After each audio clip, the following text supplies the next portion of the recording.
Economics ની અંદર 100 માંથી 100 માર્ક્સ લાવવા છે બોર્ડની પરીક્ષામાં. પેપર કેમ લખાય જાણવું છે દરેકે દરેક વિભાગમાં. અહીંયા નજીક વહી આવો, હું તમને બતાવી દઉં કયા વિભાગમાં કેવી રીતે લખવું જોઈએ.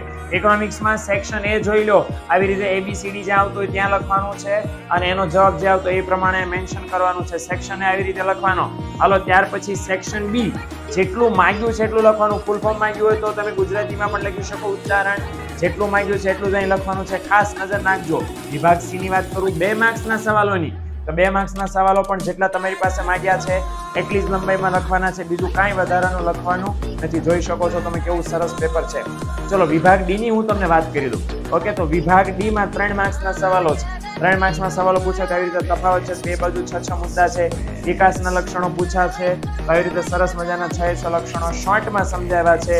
અને ખાસમ ખાસ મિત્રો 5 માર્ક્સમાં કોઈ સવાલ પૂછાય છે તો વિભાગ ઈ ની અંદર આ સરસ મજાનું લખવાનું છે. પ્રસ્તાવના લખવાની છે, કઈ રીતે જો છે બધા મુદ્દા વ્યવસ્થિત ડિટેલમાં સમજાવ્યા છે, સમીક્ષા સમાપન સાથે.